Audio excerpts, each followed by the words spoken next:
a part-night appeal in the matter of Bright and Wicked Vision Ltd. Yes, Mr. Bigler.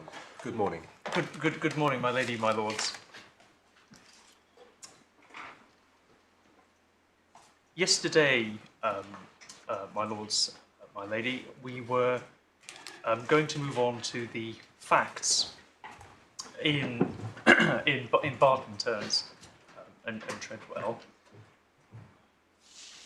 We suggest that in the course of doing that, we will be able to turn up several useful topics, and so I would be grateful for the court's patience while we do that, because it will address some important matters in addition.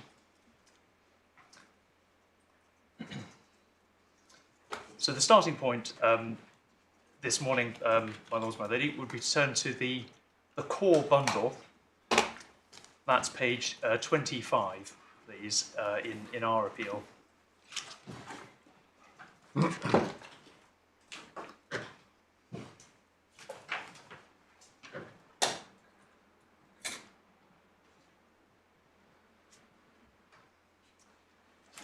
The relevant facts are that the claimant was employed by the respondent between the 20th of January 2022 and the 20th of June 2022.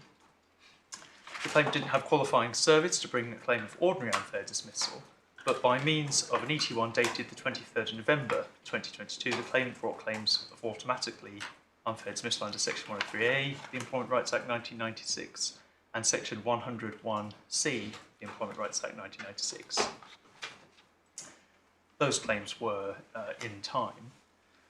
At a closed telephone preliminary hearing on the 23rd of March 2023, before Employment Judge Ahmed sitting alone, the claimant applied to amend the existing claim to include a claim that dismissal was a detriment because of the already pleaded alleged protected disclosures, and that the claimant had suffered two other detriments. The relevant page, my lords, my lady, of the amended claim form is at core bundle page 114, and I propose to really summarise the matters there. The new matters, I don't know if this has reappeared in the bundle before the court today. The new matters are in red. No, they're underlined, but they're not in red. But we can see, I think, tolerably clearly where they are. I'm grateful, my lord.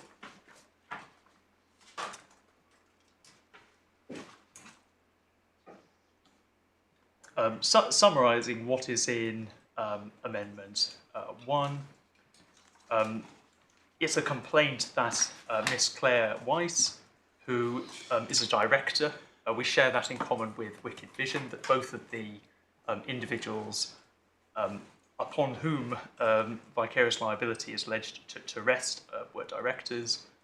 She was also the eventual dismissing officer, respondent, and said she didn't take seriously a report that the claimant had received, and for the first time this is alleged to be because of the protected disclosures, although it doesn't say which protected disclosure.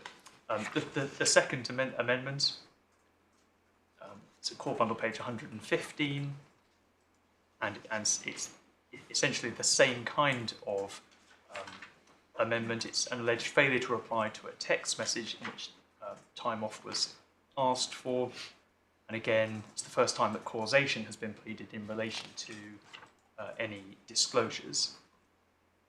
Third amendment, also on core bundle page 115 at paragraph 13, is the one that adds the allegation of dismissal. The final piece of new pleading is at the core bundle page 116, paragraph 16, and it simply adds to the existing complaints that the claimant was subject to detriments under Section 47B of the Employment Rights Act. It's important to note at this stage that both when bringing the new claims of detriment as amendments and in making the amendment application before the Employment Tribunal, there was no clarification of which provision of Section 47B of the Employment Rights Act 1996 was relied on. And I shall address you in some detail on that, my lords, my lady, and that will be relevant to the main question in the appeal in just a moment. Turning forward in the core bundle to page 75, the tribunal summarises its approach to the amendment application before it, and it sort of summarises what we have just seen, and that is in paragraphs 5 to 10. I don't propose to repeat that. Then core bundle page 76 is where the judgment on the two new matters.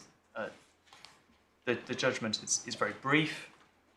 Employment Judge Ahmed says at paragraph 2, applying the guidance in Selkent Bus Company and more, the application to amend is granted to allow the claimant to add the additional wording to paragraphs 9 and 10 as set out below. The reason for allowing the amendment is that this is a genuine relabelling exercise, the claimant relying on the existing pleading facts in ET1 and simply adds the label of detriment to them. And then the decision that's material for the central question in the appeal is paragraph 3, the application to amend to add paragraph 13 is refused. The reason for refusing the amendment are, and it sets out there that dismissal, paragraph 3.3, insofar as it is relied on, the argument that the decision to dismiss as an act of detriment can be separated from the act or effects of a dismissal is an argument without substance. The plain wording of the statute is that detriment must constitute something other than dismissal.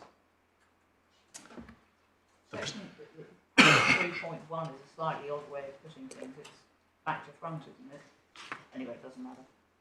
Yes, my lady. I think that is absolutely correct. I think there's been a reversal there. As I've already canvassed in my first skeleton argument, there are various ways of interpreting what Employment Judge Ahmed means there. The central points that we raise, and this is really ground 3 in the appeal, are that we say that it was wrong to label the first two amendments in respect of those new detriments as a mere relabelling exercise. We draw a comparison, and I accept, my lords, my lady, that it is perhaps surprising that this point on this matter is before the Court of Appeal. However, we suggest that it is obviously, the decision is obviously wrong. It's only before the Court of Appeal, as I understand it, because Lord Justice Bean said he was not convinced about the arguability of it, but there was a degree of overlap. Yes, my lord. So that's why it's here. Yes, my lord. And what I shall do is I shall refer to some passages in judgments, and it may well be that I can simply move on from them without going through them in any detail, so that we move through this quickly.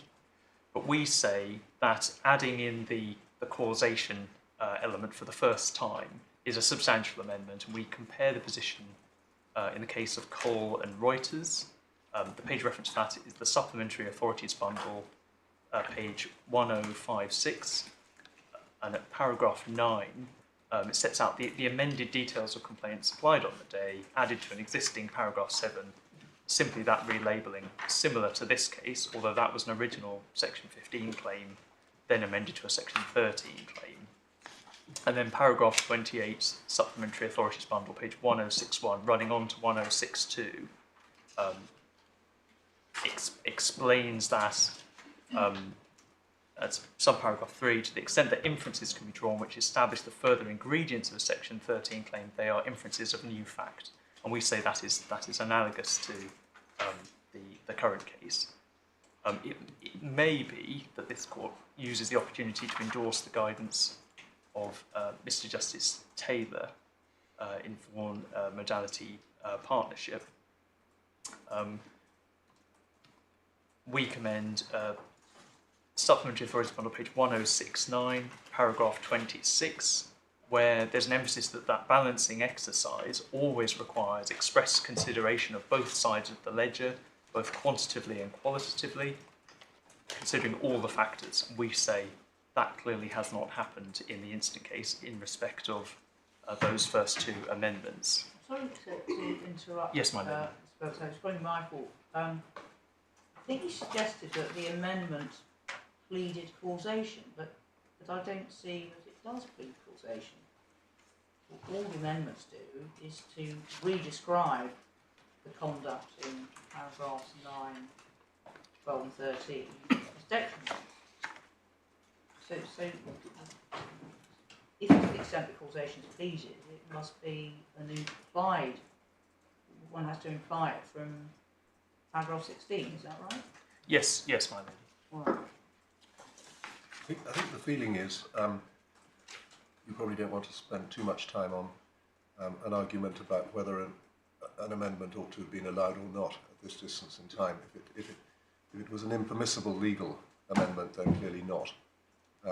If, on the other hand, it had legal status, then I think it's really far down the road for us to be starting to unpick that part of it. I think I'm beginning to see the two appeals as being symmetrical, rather than your appeal raising an extra discretionary judgment element.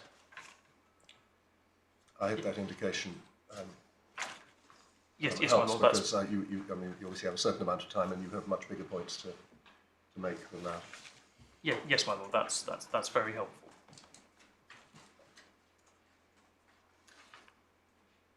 I think it's important at this stage to have regard to the wording of section 47B, just to address the argument in the case that there is a difference between a claim brought under 47B 1B and a claim under 47B 1. So we would ask the court to turn to page 74 of the Supplementary Authorities Bundle.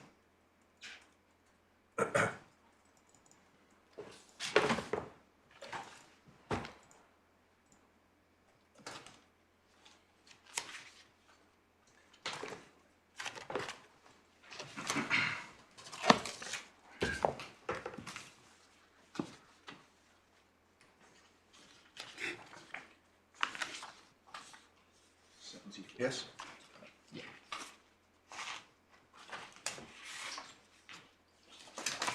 So section 47B, section 47B1 provides that a worker has the right not to be subjected to any detriment by any act or any deliberate failure to act by his employer, done on the ground the worker has made a protected disclosure. So a claim brought under that section is about an act which is treated as done by the employer. We note in, similarly to the facts of our case, that in the Court of Appeal at least, there hadn't been a clarification of exactly how the actions of Mr. Widmer, the line manager in duty, were pursued. Lord Justice Underhill gives a statement there that it could be pursued either way. And before I turn up that, we make the point that section 47B 1B provides where a worker is subject to a detriment by anything done as mentioned in subsection 1A, that thing is treated as also done by the worker's employer.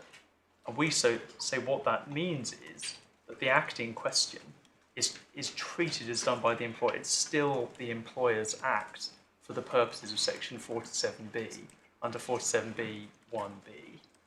Now, we note that section 47B 1D, that defence obviously applies to section 47B 1B, but we say there simply isn't the difference there that the appellants allege. Turning to what Lord Justice Underhill said in Royal Mail Group Limited in duty in the Court of Appeal, that's a Core Authorities Bundle, page 147, paragraph 72.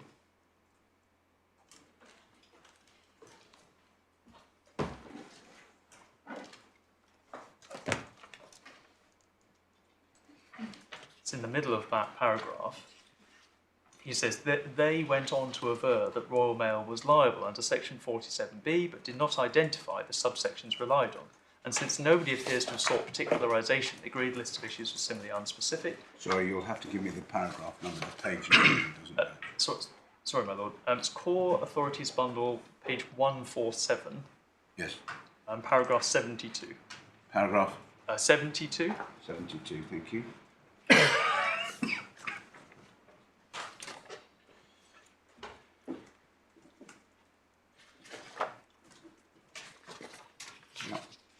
In the middle of that paragraph, it says that they went on to aver that Royal Mail was liable under section 47B, but did not identify the subsections relied on. And since nobody appears to have sought particularisation, the agreed list of issues was similarly unspecific. In those circumstances, the claimant was entitled to rely on both subsection 1 and subsection 1B, which do not appear to be mutually exclusive, since she had averred expressly or by implication the facts necessary to either. And they suggest it's up to Royal Mail, if it chose to seek further particulars, to either plead that the acts were not to be attributed to it for the purposes of subsection 1, or that it had a reasonable defence, reasonable steps defence under subsection 1D to the claim under subsection 1B. What we say is that Mr. Widmer was the line manager of Ms. Duty, but the instant case and the case of Timis and Osipov concerns directors. There could never be any realistic suggestion that those individuals wouldn't meet the test for 47B1, and Timis and Osipov, whatever else it is a key authority for the liability of individuals. And if someone as senior as Mr. Timis can meet the relevant definition under 1A, there could be no cleaving of liability on the basis he really is just an employer, then we say that 1A can refer to absolutely anyone, and we say we're bound by that. The way that we have approached the test is to say that the first question is whether this is a claim which can be compensated under Part 10, under any of the unfair dismissal headings. And if that is right, then 47B doesn't apply to that dismissal. And that has two advantages to it. Number one, it corresponds much more closely to the statutory language, because the statute does not divide between 47B1B and 47B1 in the way that the appellants allege. And we say it is artificial to try to divide up a dismissal, and we say that idea that you can simply divide up a dismissal is really rejected in Timis, in Osipov, in any effect. And we say when he approves Melia, that this is what he is approving. It's a matter of whether compensation is available under Part 10. So that's to address you on the facts, my lord. I don't propose to address the EAT's reasoning in any great detail. That's at Core Bundle page 65. But I shall move on now to what very brief comments we have about ratio. We note the valuable guidance in Young Sam and Parole Board, and the only part of that we would draw to your attention is a supplementary authorities bundle, page 413, paragraph 59, and item 9, whether the court considered or contemplated the factual situation that has arisen in the current case. And we say that all of the reasoning in Timis and Osipov is not addressed to this question. And he also gives a specific example which does not deal with the actual overlap of the compensatory regimes. And that is why we say he approves the judgment in Melia.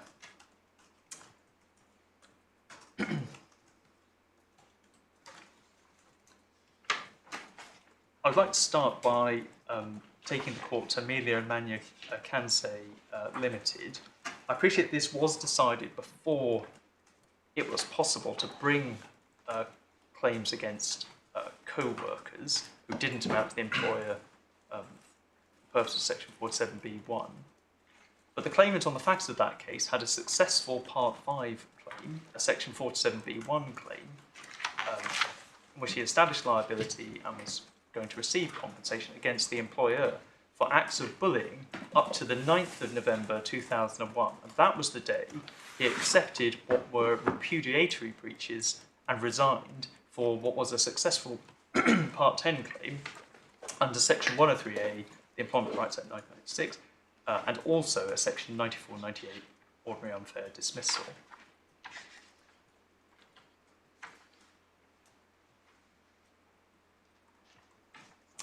The central legal question in that case was, where was the dividing line between the acts of bullying relied on as fundamental breaches, which can be compensated under Section 47b(1), and those matters that could be properly treated as part of the dismissal under Part 10. As we know, in a constructive unfair dismissal, the fundamental breaches, in effect, are the basis of the dismissal.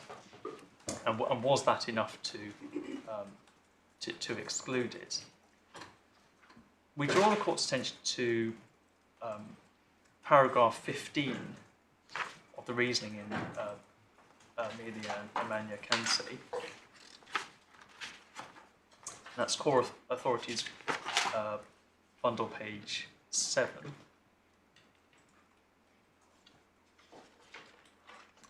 Paragraph 15. Yes, if you just bear with me a moment, my lord, I've just closed. That was the one we looked at yesterday. Yes, my lord.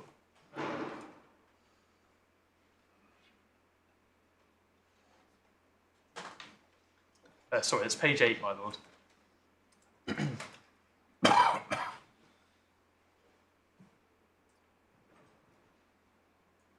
What we seek to emphasise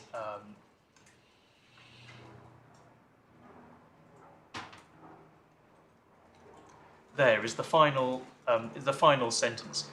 So Lord Justice Chadwick gives an overview. He emphasises that Section 47B and 103A of the 1996 Act spring from the same root. They come from the Public Interest Disclosure Act 1998.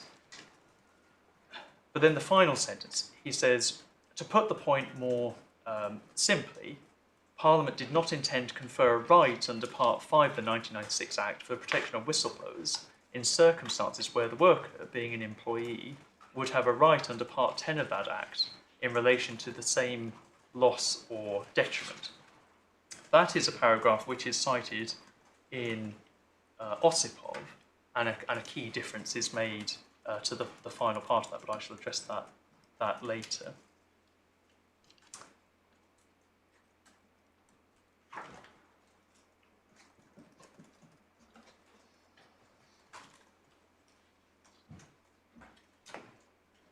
Turning forward to Core Authorities bundle page 13,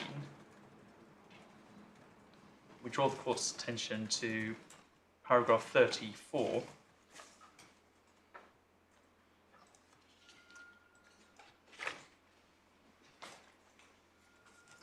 And he says essentially what we say is the correct approach to section 47b(2) in terms. He says, in the middle of the paragraph, if the detriment cannot be compensated under the unfair dismissal provisions for the reason it's not a loss sustained in consequence of the dismissal, then there is nothing to take it out of section 47b, and the provisions in section 49 which require compensation for that detriment should apply. It's expressly on the basis of whether Part 10 can provide compensation. Turning then to Timis and Osipov itself, if you turn to Core Authorities bundle page 154, please.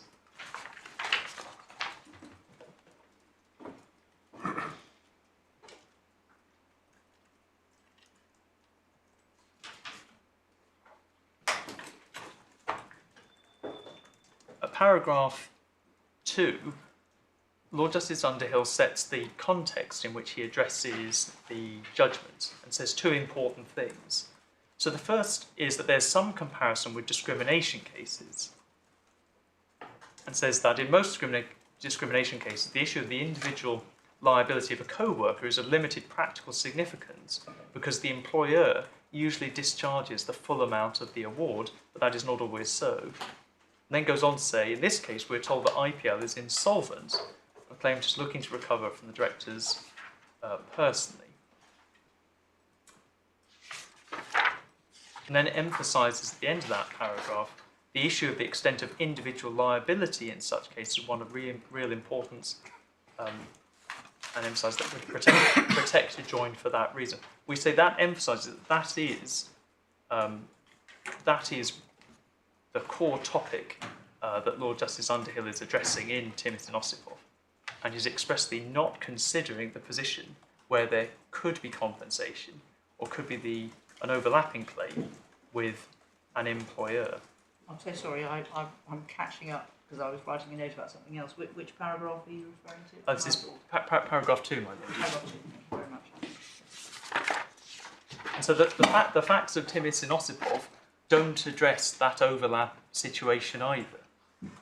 They don't address that wording of Lord Justice Chadwick, Emilia and Magnacanse. This isn't a claim that can be compensated as an unfair dismissal claim because the employer isn't there anymore. But that's a factual quirk, it's not a legal point, is it? The only reason it can't be compensated is because of the fact that the company's gone bust. But I don't understand how that's a legal point. Probably my fault. My lady, where it takes us is that we say that Timmis and Ossipov in many ways is a difficult case because the situation had changed by the time it came before Lord Justice Underhill. And we say that because his focus is solely on individual liability, there are various references and very brief paraphrases about that other topic, but that is all he is determining. The approach in the Court of Appeal in Timmis and Ossipov is as if there simply isn't a claim against the employer at all, because that simply isn't addressed. And we say they're not dealing with that situation. My Lord Justice Coulson yesterday made an important point, which is surely this is about following the money, following the compensation. And the reality is that for most claimants applying the analysis I have given, there won't be any difference between simply winning a 103A claim or an ordinary unfair dismissal claim and that preventing a 47B claim in respect of dismissal. There'd be no difference at the liability stage. But by providing guidance that follows Lord Justice Chadwick in looking at what can be compensated, it adds that note of reality and has regard to the purpose behind 47B to all along. The reason for the anti-overlap provision, we say, is to give preference to the superior remedies available to an employee and to have that title of unfair dismissal.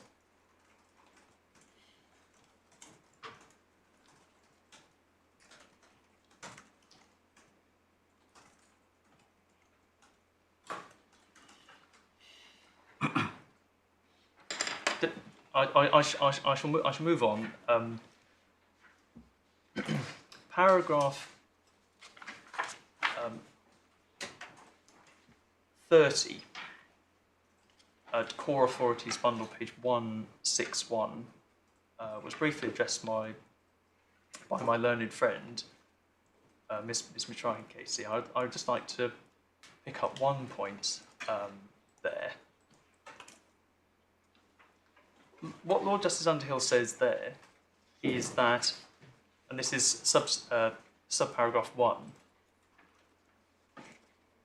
essentially he says that subsection 1A was introduced, and here I'm start quotation, in order to fill the lacuna identified in Fessett's case. which was a case where the workers who had subjected the claimant there to a detriment could not be said to be the employer. They could not fall within section 47b1.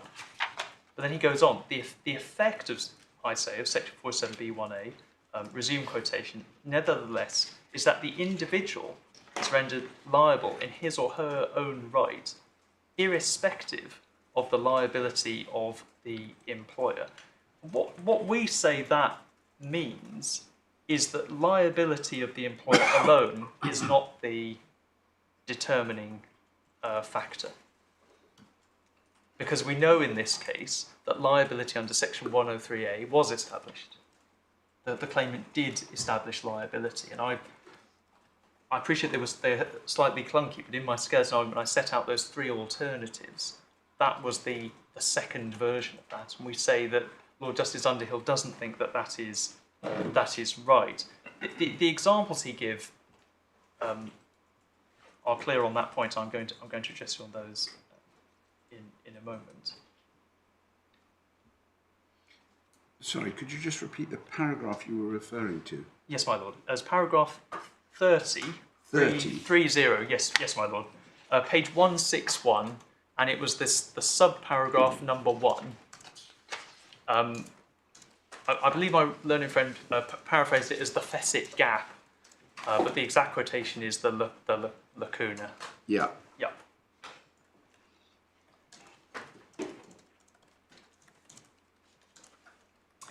And we say that the judgment in Timothy and Osipov should be read relatively generously. I shall deal with the various use of the word identical, for example, as approaching the case from the perspective that the employer and its liability is no longer involved. So that overlap is not the issue, but it still occasionally arises. And I have to say, I don't know how the appellants explain Lord Justice Underhill continually referring to the exception.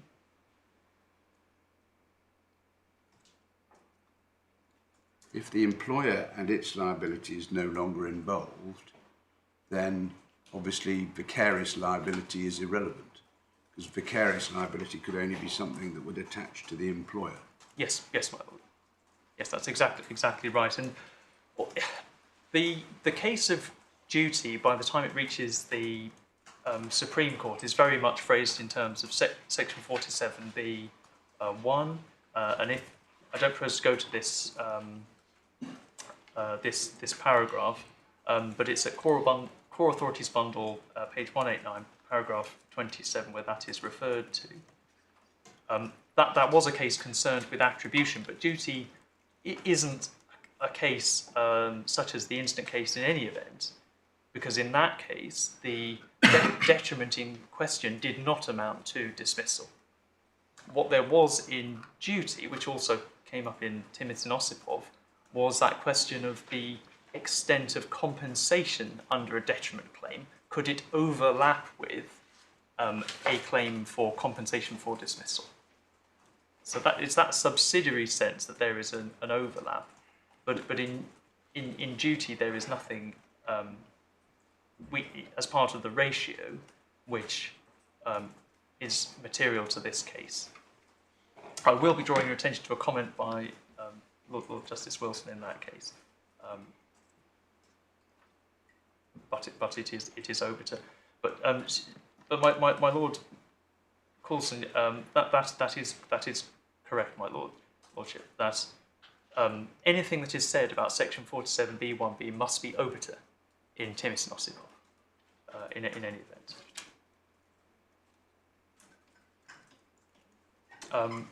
We draw your attention very briefly, Core Authorities Bundle, page 163, further on in the judgment, paragraph 37, Lord Justice Underhill makes it even more clear than has been already that he's not addressing the unfair dismissal and the potential overlap under Part 10 when he says, as to liability, tribunal found the claimant had been unfairly dismissed by IPL under section 103A.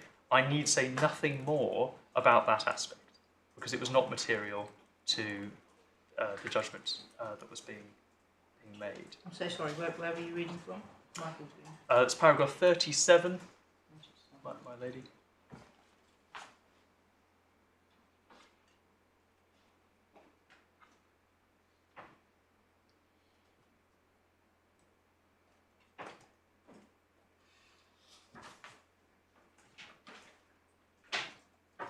the last sentence of the same paragraph, paragraph 37, addresses the tribunal's judgment. It said that held that IPL was responsible for all of the detriments, and that Mr. Timmis and Mr. Sage were each responsible for some.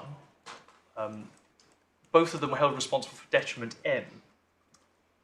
Detriment M, and I shall refer to it in the bundle. I'm not clear that this is going to be controversial, but Core Authorities Bundle, page 85, paragraph 141, it's clear that detriment M is both the decision to dismiss and the instruction to dismiss. But equally, Mr. Sage is said not merely to be a messenger, and that he acted as he did because of the protected disclosure. Paragraph 59, so page 169 of the Core Authorities Bundle, paragraph 59. Lord Justice Underhill addresses this question of what amounts to a dismissal. And he emphasises that what amounts to a dismissal should be treated as a matter of substance rather than form.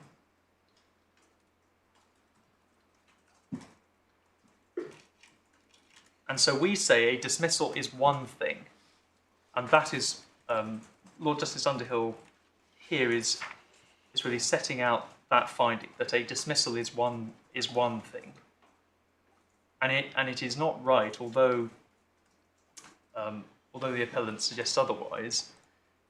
It's not right to say that the individual saying you are dismissed and the termination of employment are totally separate things. We say they are one and the same thing, and whether there can be a claim under section 47B depends on the availability of compensation. Paragraph 63 of page 171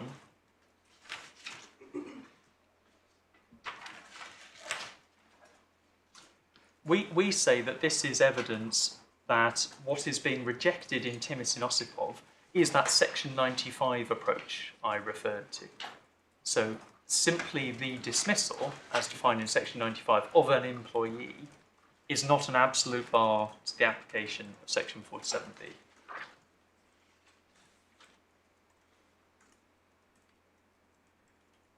And that's at the beginning of that paragraph where counsel in that case submitted that the parenthesis within the meaning of Part 10 did no more than define the word dismissal, and that definition is section 95.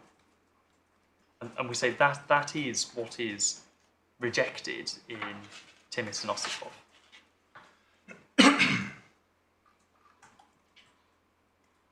Paragraph 70, this is page, Core Authorities Bundle, page 173.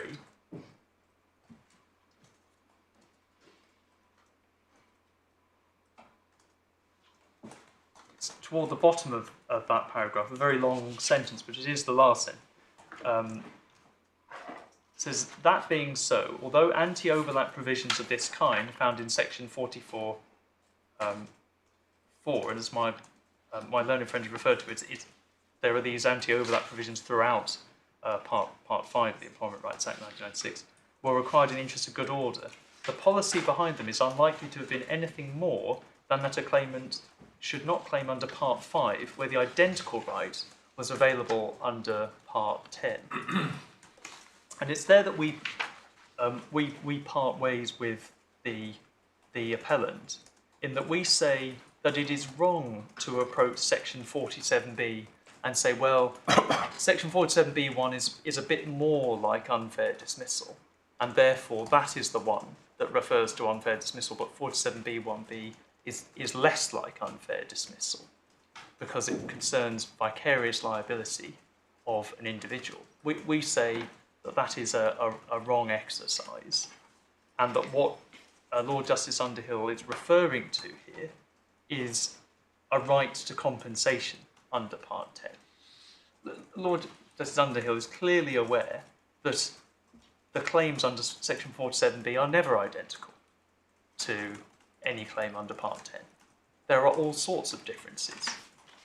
A Part 10 claim, inevitably, as I think was referred to yesterday by my learned friend by reference to the possibility of an automated decision, but in the world we currently live in, all decisions of termination are made by flesh and blood individuals, for which the corporate employer is vicariously liability under an unfair dismissal claim. We say that is no different to Section 47B(1)(b) in any event. But we say that Lord Justice Underhill has these caveats throughout the judgment because what he is referring to is the same policy in Melia and Magna-Canse Limited.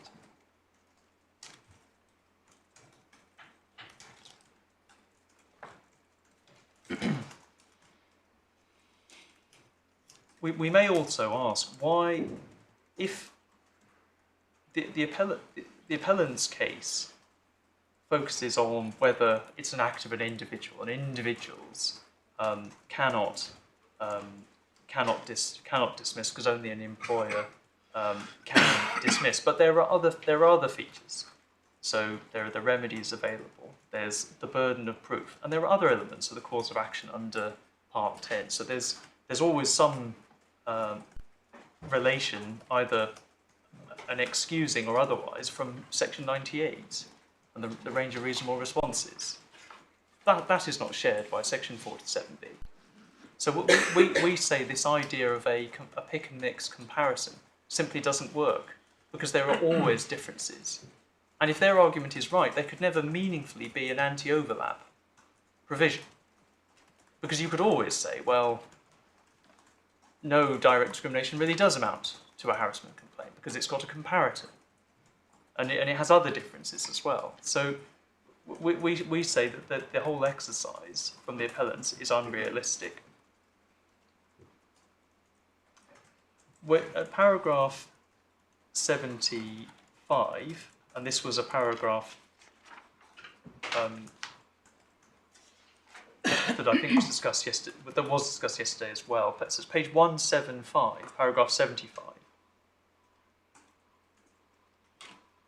Lord Justice Underhill says, I accordingly approach the construction of the language of Section 47B(2) on the basis that I would expect Parliament to have intended to exclude liability under the operative provision of this section only where the identical remedy was available under Section 103A. That is a surprising sentence from a very, very experienced and very learned judge indeed to have said, because that isn't in the statutory language. It doesn't expressly refer to Section 103A. It refers to Part 10. But Lord Justice Underhill isn't focused on those claims. What he is doing quite correctly is he is saying, if we reverse the sentence, it makes better sense.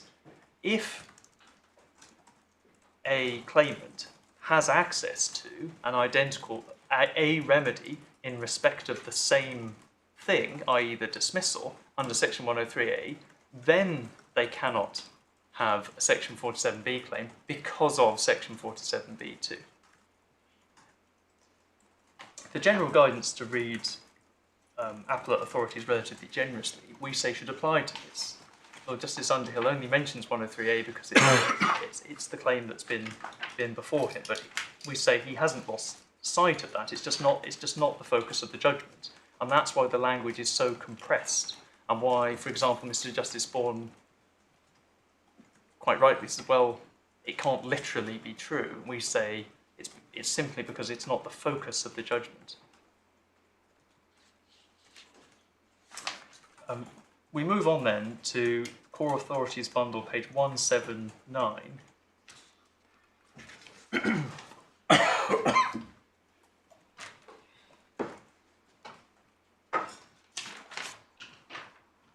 And paragraph 90, and that's to pick up that quotation I referred to earlier in the judgment of Melia, in the middle of the paragraph, Lord Justice Underhill says, this is between the paragraphs using the paragraph numbering on the side of the page F and G, so between the middle of F and G, Lord Justice Underhill says, Chadwick LJ's analysis and mine of the policy behind subsection 2 are broadly the same. But he refers to the same loss or detriment, whereas I refer to the identical claim.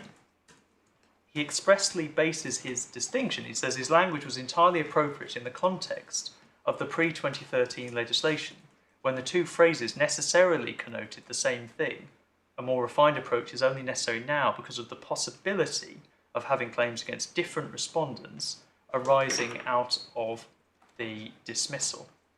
Now, again, we've already addressed identical claim.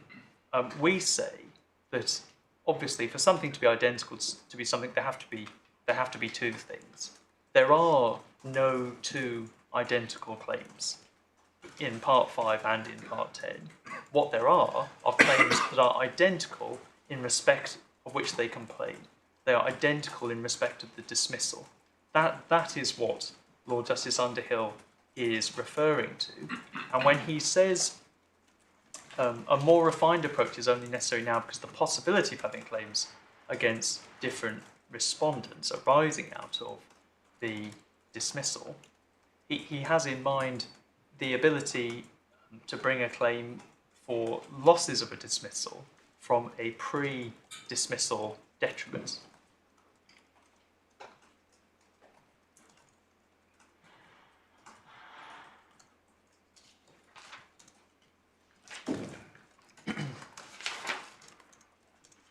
Lord Justice Underhill goes on, paragraph 87.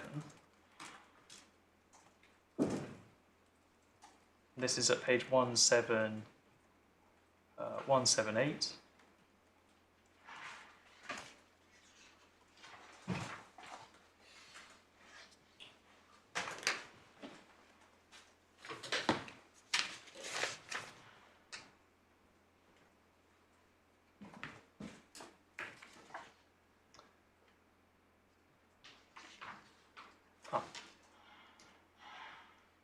Sorry, page 176. I should address you on paragraph 81.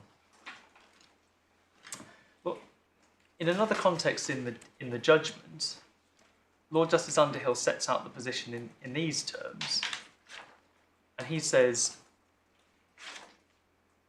and this is the second sentence, paragraph 81, he says, as I've already observed, the detriment in question in subsection 2 must be the detriment to which the claimant complains that he or she has been subjected, contrary to section 47b(1) or 1a. In other words, his or her cause of action, which in a case of the kind which we are now considering is not the dismissal but the distinct prior act which caused it. And then he goes on, what section 47b(2) does is to exclude the operation of subsections 1 and 1a, where the cause of action amounts to dismissal. Now, read on its own, that appears to endorse the section 95 strict approach. But the example that Lord Justice Underhill then gives at paragraph 82 shows that all that has happened is he's missed off the qualification amounts to a dismissal which can be compensated under Part 10. Paragraph 82, also on page 176. Lord, it begins between the paragraphs of G and H. It says, take the case of an employee who develops a serious, long-term mental illness as a result of being victimised by his or her colleagues for having made a protected disclosure, with the result that the employer has eventually to dismiss them on ill health grounds. Assuming that the decision maker has no improper motivation, the dismissal is likely to be fair. But it would be extraordinary if the claimant were not entitled to claim against the individuals who victimised him or her, and thus potentially against the employer under subsection 1b for the full financial loss suffered as a result of the loss of their job. So it is curious that the example Lord Justice Underhill gives is where this interpretation of 47B only applies where compensation is not available under Part 10. How are you getting on? That we have to have an eye to the timetable. I think you have something like 5 or 10 minutes. Yes, my lord. I believe that's realistic. The case of duty, my lord, Core Authorities Bundle, page 197. As I say, the facts of that case are not addressing the anti-overlap position that I've canvassed. But paragraph 58 does provide a useful comment. It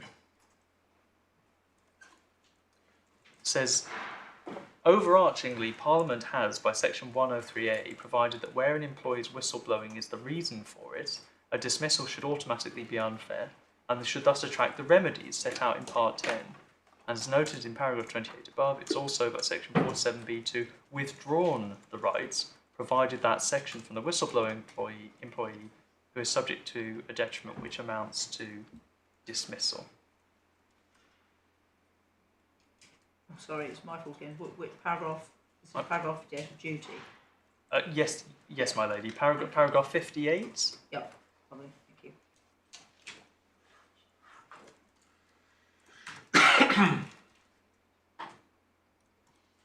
We fully endorse what's said by Lord Wilson. We say it is consistent with the ratio Emilia and Mania can say, but there's nothing in Timis Nosipov to disagree with it. The example deliberately chosen by Lord Justice Underhill, again, is consistent with that. And it is noteworthy that he refers that it should attract the remedies set out in Part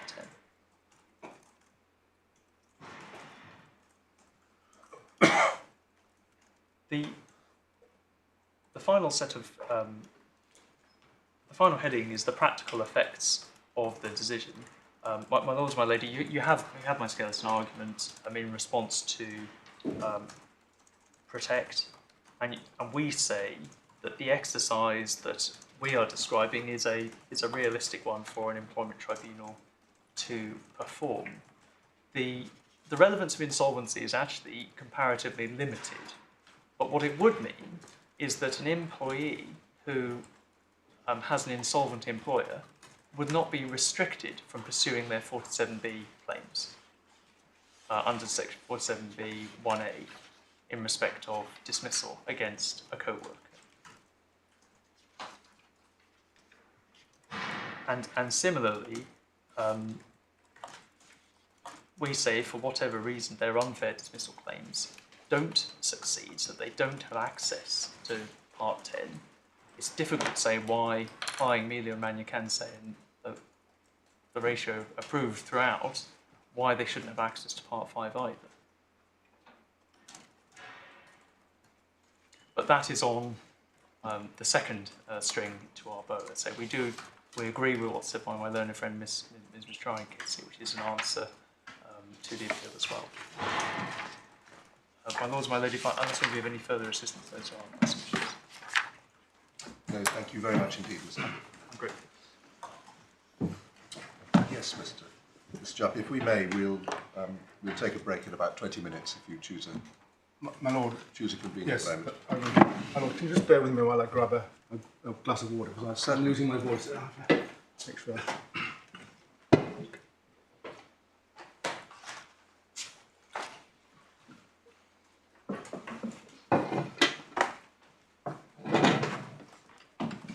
My lord, my lady, I appear in the scale Treadwell, the claimant below the respondent here, with together with my learned friend Mr. Christopher Canning, who sits behind me. We also, as with a number of parties, appear pro bono. I'm going to address the court on the substantive issue relating to section 47B, and so far as the court has any matters which it wants to deal with related to the amendment issue, that will be dealt with by Mr. Canning. I can confirm, in answer to the court's questions yesterday, that in relation to the substantive issue, there is no material difference in fact between the employee cases and these appeals, although it is helpful to have two different factual circumstances. In the Wicked Vision case, the co-worker was the director of a one-man company. Here, in our case, the co-worker, Miss Wiss, is one of 3 directors and employed as the general manager. There's an email exchange. I don't think I need to take you to. The parties agreed that position below. It's in supplemental bundle, page 32. It's also pleaded in the grounds of complaint, paragraph 6, page 116.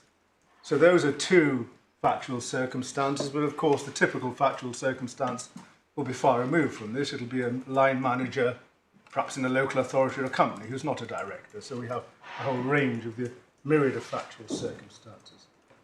I can say in relation to Osipov that save for the issue that the 47B claim is made against the employer in this case, which was not live by the time the case got to the Court of Appeal, there's no material difference between this case and Osipov, and we rely on the reasoning of Osipov. Turning to the issues, there are 3 issues in relation to this substantive matter. The first is the ratio issue. We say the ratio of Osipov is in paragraph 91. It is that section 47B2 does not bite on claims brought under section 47B1A or 1B.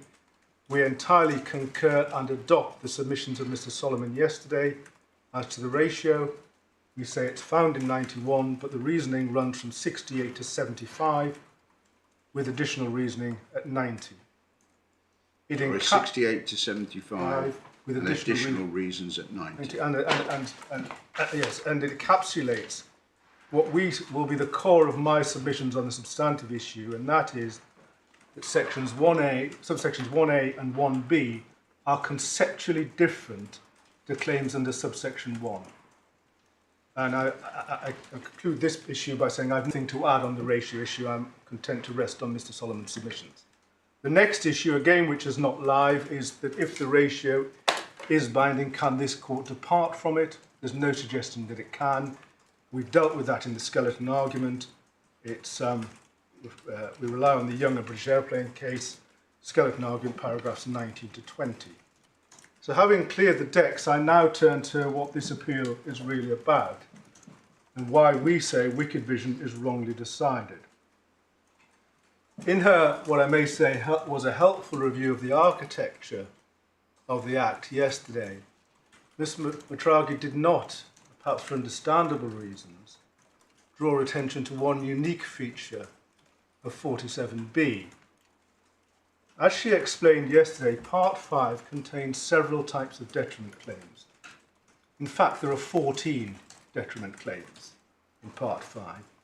They all have a parallel right in Part 10 for protection against unfair dismissal for the same kind of conduct. Of the 14 detriment claims, 13 contain a provision which is materially identical to section 47B2. The one that does not, which is section 47C, has that provision contained in regulations. That's the maternity and parental leave regulations. So they all 14 have a 47B2 exclusion. However, section 47B is unique in one, and we say decisive respect. It is the only one of the 14 detriment claims to contain co-worker provisions. Yes, well, we've been taken to the passage in Ossipov where Lord Justice Anderson makes that clear. Therefore, this case does not turn, we say, on 47B2. It turns on what Parliament intended when how did Parliament intend the Act to operate when you look at the co-worker provisions. And it's not helpful, we say, to point to the fact that Parliament has, at various stages, introduced further detriment claims, both after Ossipov and indeed even as we speak in the Employment Rights Bill going through Parliament awaiting Royal Assent. There are 2 further detriment claims, all of which contain the 47B2 type exception, because they don't focus on the co-worker provisions. And none of those Parliament wasn't considering those when dealing with those detriments before and after Osipov. It's the grafting on of the co-worker provisions in 2013 which has caused the issue both in Osipov and in this case. And it's the grafting on of those co-worker provisions that meant that this court in Osipov had to revisit and refine the earlier case of Melia and Magna Kanzai. Therefore, a full understanding of what the co-worker provisions actually mean is essential to determine whether 47b2 operates to exclude claims under 1b.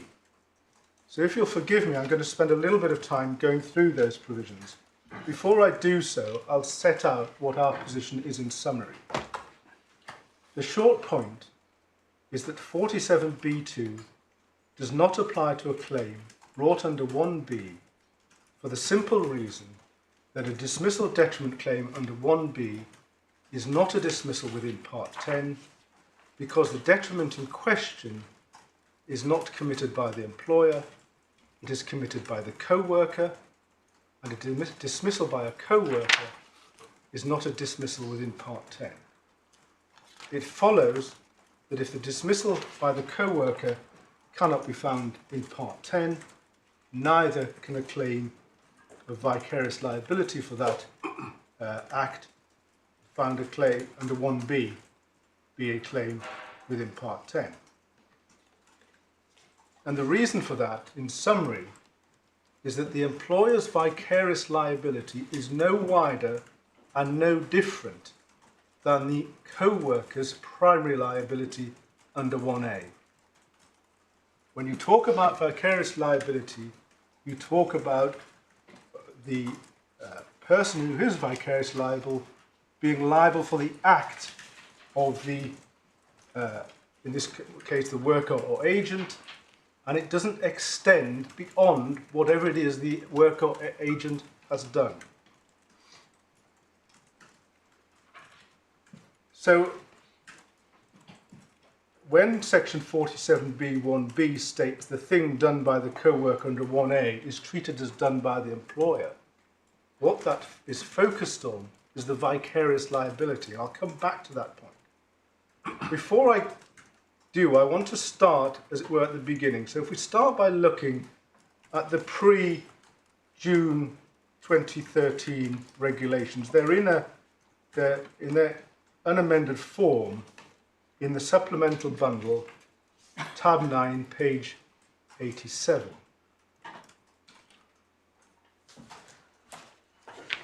And it's quite helpful to see how they were. So supplemental bundle of authorities or Sorry, authorities bundle, forgive me that word. Authorities bundle. Supplemental authorities bundle. Page 87. Thank you. Tab 9.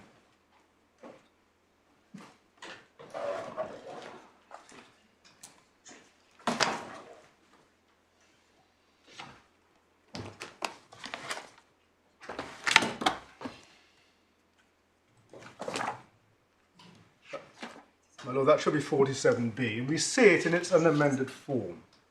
So, subsection 1 provides the worker has the right not to be subject to a detriment, etc., by his employer. And that's the critical words, done on the ground that he made a protected disclosure. And then we see subsection 2. Now, that form of words in subsection 1 is an identical form of words in every detriment claim of the 14 I mentioned. And we can see that if we pick up, I won't go through them all, but it's helpful to pick up just a couple. So if we turn to page 66, tab 8, that's the first of the detriment claims in part 5. It's the jury service detriment, and we see exactly the same form of words, 43M. And we see exactly the same form of words, again by way of example, in the following section 44, 1A, sorry, 1 and 1A, two separate detriment claims. Though it's offended by his employer. And what that does, and all of those sections do, they impose primary liability on the employer. what then happened was Fessett was decided, and what that held was that an employer could not be vicariously liable for acts of its workers where those acts were themselves not unlawful. And it's helpful to pick up Fessett. It's in the same bundle, tab 35. I'd like to take you to page 712, which deals with the vicarious liability point.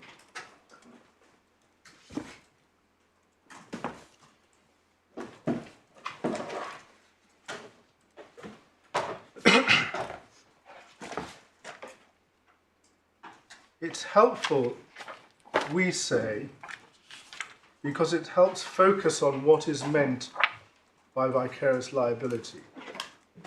And I, of course, recognise paragraph 32, page 712, my lord, forgive me.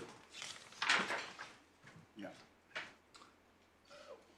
I recognise, of course, that what is being discussed here is common law vicarious liability, but there's no difference in principle between common law vicarious liability and statutory vicarious liability. And the citation from Majarski of Lord Nichols is helpful. Common law principle is strict no-fault liability. A blameless employer is liable for a wrong committed by his employee while the latter is about his employer's business. The primary liability is that of the employee. So now we have two different kinds of primary liability. We have the section 41.1 primary liability, and we have the section 41.1a primary liability. And that brings me to coming back to the section as it currently is, and that's at page 74 of the bundle. And we see that in the wording of 1a,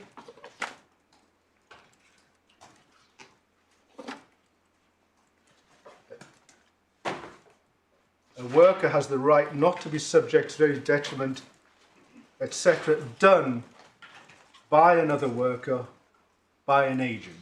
That imposes primary liability on those parties, the agent or the co-worker. 1b is vicarious liability. It goes no wider than the primary liability of the co-worker. And the critical part about this is 1d, because 1d gives the blameless employer a defence of reasonable steps. That defence only works for vicarious liability. And it tells you that the character of the liability is different because you don't have a reasonable steps defence under subsection 1, and you don't have it in any of the other detriments, any of the 14 detriments. So what 1D tells us is that we're looking at a different... Sorry, how would you attract a reasonable steps defence under subsection 1? No, so you wouldn't under 1. I know, but how is it even relevant? Well, it's relevant because it tells you that the vicarious liability under 1b is of a different character. But it couldn't apply to subsection 1. I mean, you couldn't, if you've acted or deliberately failed to act, then there's no, it's not relevant. It's not that it hasn't been applied to it, but it isn't applicable. Well, my lord, on the employer's argument in this case, which is to this effect, it is that corporate employers only ever act through their workers. So what is being said against us, this is all a fiction, because even under subsection 1, corporate employers only act through their employees. So the question then, if that is right, if that is the position, why don't you have a reasonable steps defence covering conduct for which you'll be liable under subsection 1? And the answer is, we say, is because the character of the liability is different. As you say, my lord, and it's quite correct to observe, that's primary liability. You don't have a defence to primary liability, but you do have a defence to vicarious liability. And the reason I raise that is because under primary liability, on the way the case is put for the employers, they say, well, you're always acting through individuals. Well, if that's right, why do we have subsection 1 at all? And the answer is that it imposes a different liability on the employer. And then we come to subsection 2 over the page, and that 2b identifies the detriment in question amounting to dismissal within the meaning of Part 10. Now, Part 10, again, imposes primary liability on the employer, and we see this in the bundle, tab 10, page 93.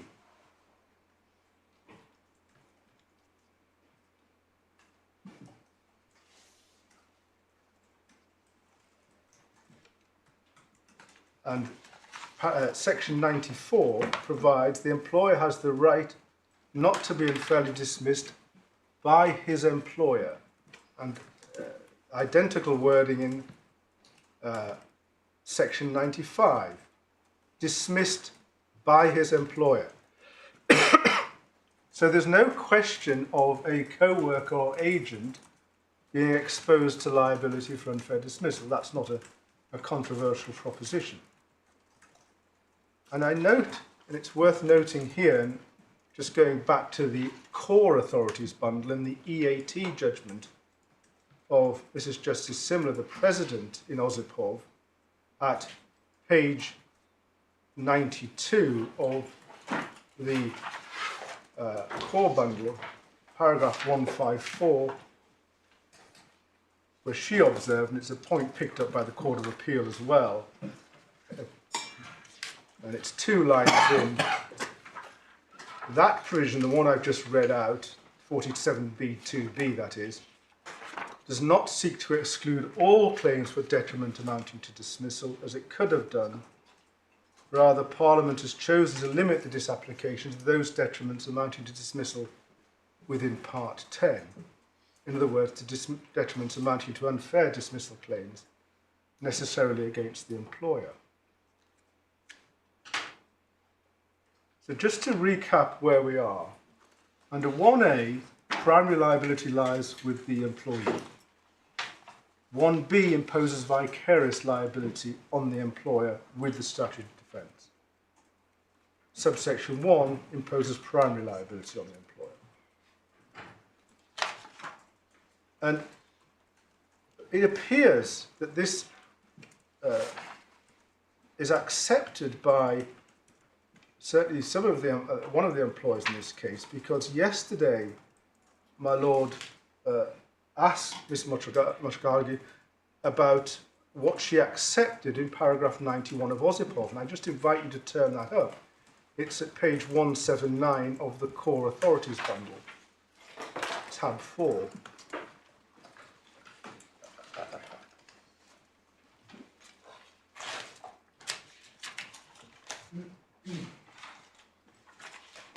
And as was observed, it's the bottom of page 179, paragraph 91.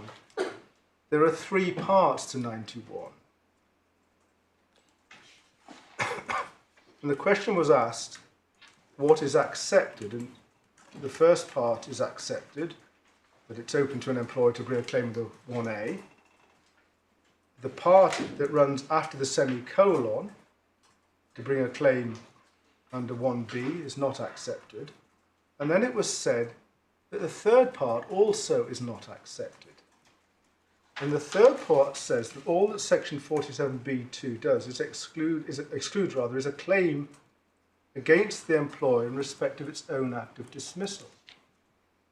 Now, if one doesn't accept that, one is necessarily accepting that the dismissal is not an act of the employer. To put it another way, what wasn't said was, yes, we agree with that, and it includes a claim under 1B.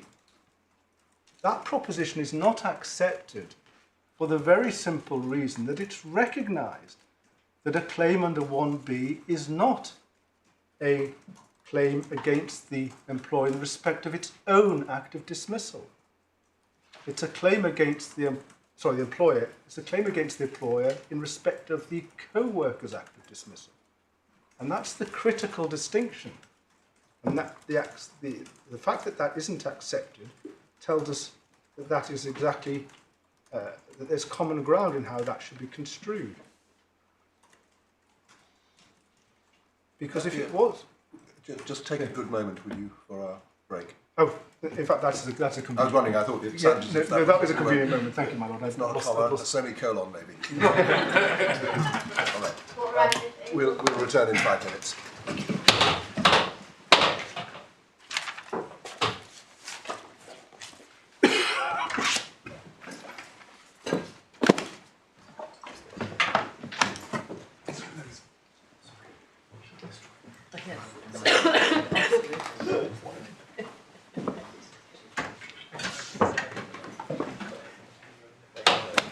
Jeffrey.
Yes, we're arranging to get them brought back. Also, what are in this?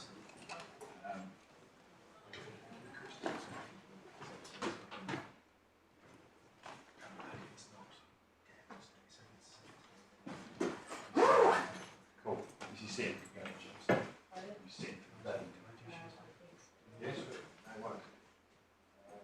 All the procedural hoops around is nothing in the end, I think, isn't there? I know.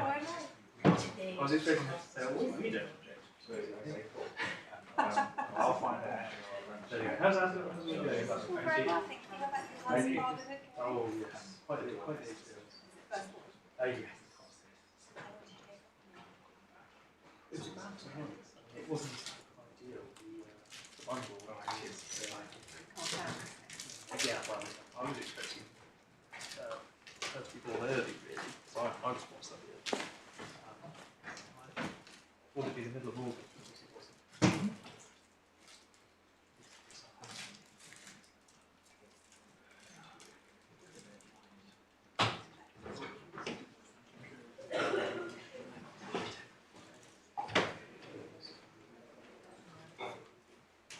We had a change of solicitor as well. From where the bundle was.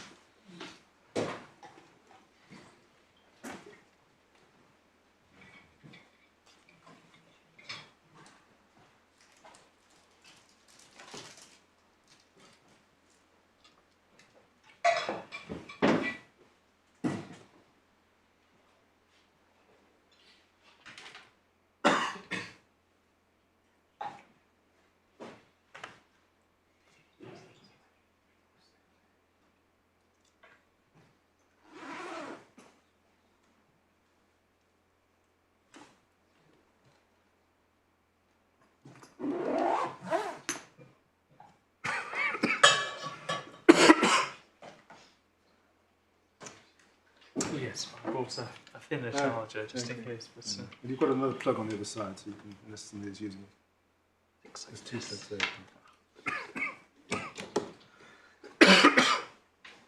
Do you have a strap still? I've got the packet, yeah. I've had this for like 3 weeks now. I've got my sympathy. You seem to be going around at the moment.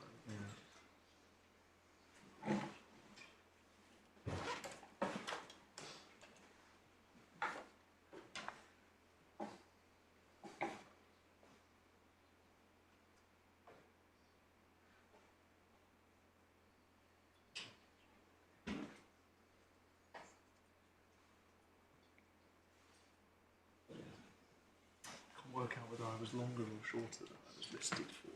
No, I can't. It was much more. How long did you have left on the list? Remind me. An hour and a half. Yeah, I think you're pretty much bang on. Yeah. What time is that? Rough.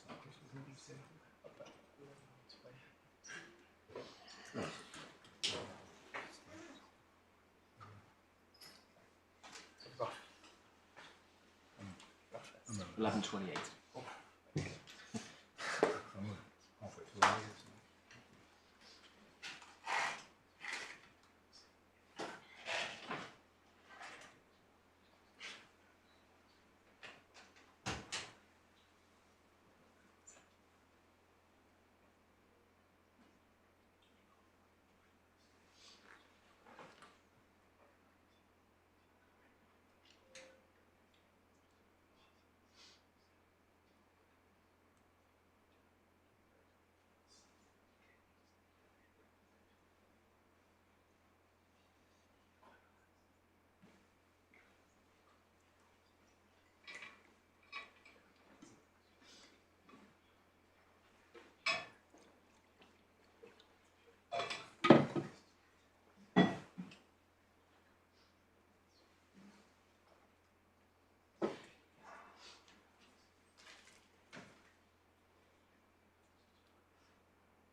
Yeah, I was going to say, we're the only ones in dialogue with each other, really, in submissions.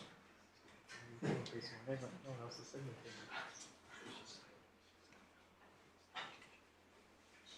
At least I know what you say. Yeah.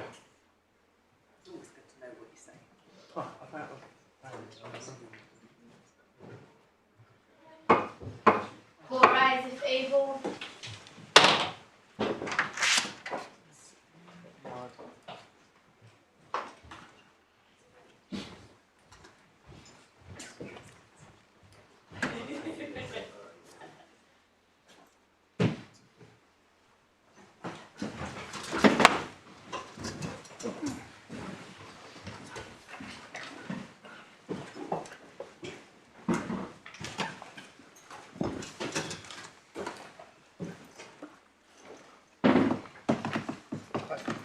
My lords, I now want to pick up Wicked Vision, which I understand my Lord Justice Coulson and my lady has in the core bundle, but if otherwise it's page 209 of the core authorities bundles.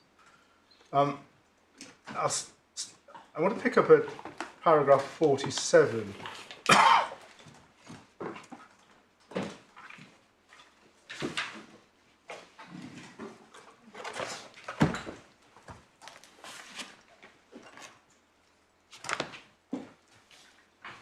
The "it would be odd" paragraph. Yes, exactly. What we say here is that the judge in the Employment Appeals Tribunal was completely wrong to say that the claims in relation to Part 10 and 1B are precisely the same. They are not. They are completely different claims, and even claims under subsection 1 and under subsection 1B are conceptually different claims. So it's not correct to say you can bring the same claim. They are different claims. be fair to the judge, all he may mean is, by the phrase, precisely such a claim is a claim based on a dismissal. Well, the point is that they are different types of claims. They're not precisely the same, because one, as I've indicated before the break, even if you're looking at subsection 1 and also 103A, are claims of primary liability against the employer, whereas a claim for 1B is a claim of vicarious liability, which depends on the Co-Workers Act. And that was the reasoning, we say, of Lord Justice Underhill in Osipov. So going to the core authorities bundle at paragraph 75 towards the end of that paragraph. The point being made here, it's not just that the claim is not by the employer, but it's a fact, and this is towards the end, a more straightforward reading. I'll invite you to read that for yourselves. What is being said there is that the complaint is a complaint against the co-worker under 1A. And if the complaint is against the co-worker under 1A, then all that the employer is liable under 1B is liability for that complaint.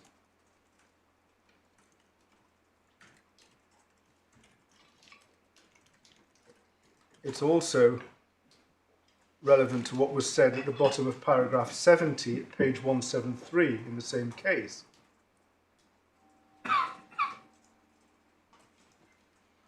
The identical right really being the right, the primary right against the employer, the primary liability right, not the vicarious liability right.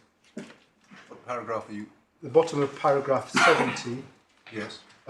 starts, that being so, although the anti-overlap positions, etc., it's unlikely to have been anything more than a claimant should not claim under Part 5, where the identical right was available under Part 10. Now, we all agree there's no, that's in some ways loose language, because there's never an identical right, but what Lord Justice Underhill is getting at here is that Part 10 is concerned with primary liability of the employer.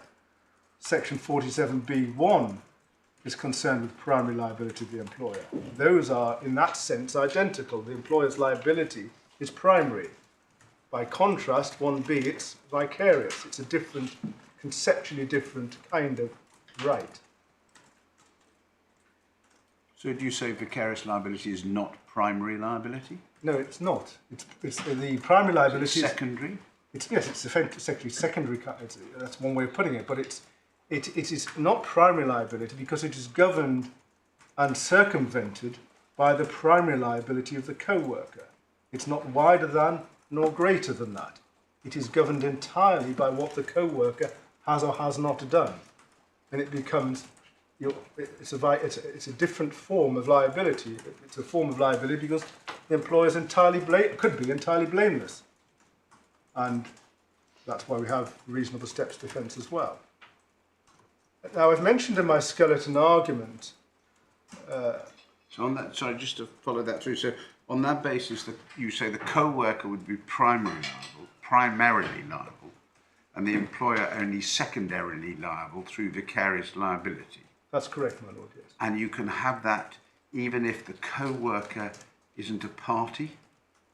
Yes, because So who would be defending the co-worker if they're not even a party?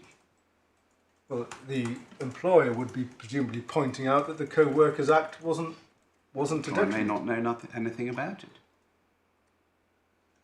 Well, in most scenarios, it would be Because fully. in these appeals, we get back to the point that the only defendant is the employer, Yeah.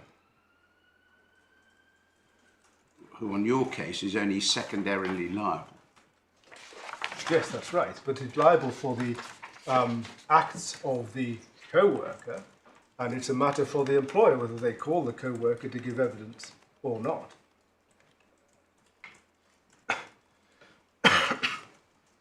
It's not ordinarily the case, generally, I would submit, in civil litigation, that an employer defendant, or a claimant rather, suing an employer for vicarious liability to common law, commonly joins the individual employees. They sue the employer and plead vicarious liability. And the employer defends on the basis that the employee did nothing wrong. But one wouldn't ordinarily, I'll be correct if I'm wrong about this, one wouldn't ordinarily join the individual employee in that scenario. And it's no different in principle to where we are here. In most civil litigation, if you say X is primarily liable and Y is only secondarily liable, flowing entirely from X's liability, you would have both X and Y as defendants. Maybe different in employment, I don't know. But moving on in relation to what I've put in my skeleton argument in relation to the similarities with the Equality Act, and it's worth just turning those up, because the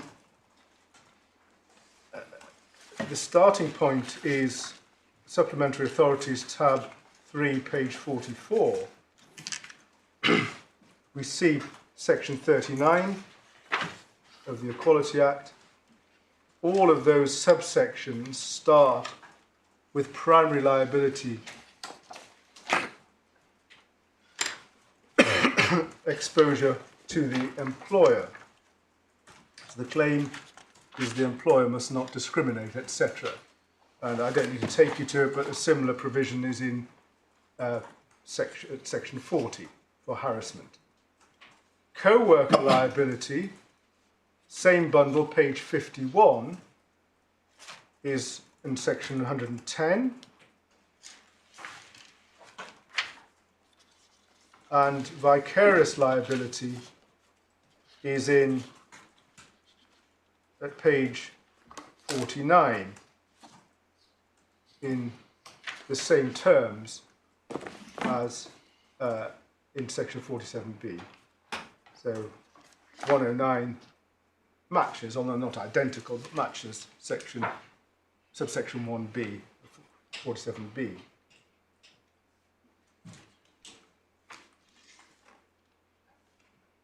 There's a useful discussion of the way those provisions operate in an Employment Appeals Tribunal decision called Sean Pong Tyres, which is at tab 58 of the Supplemental Authorities bundle.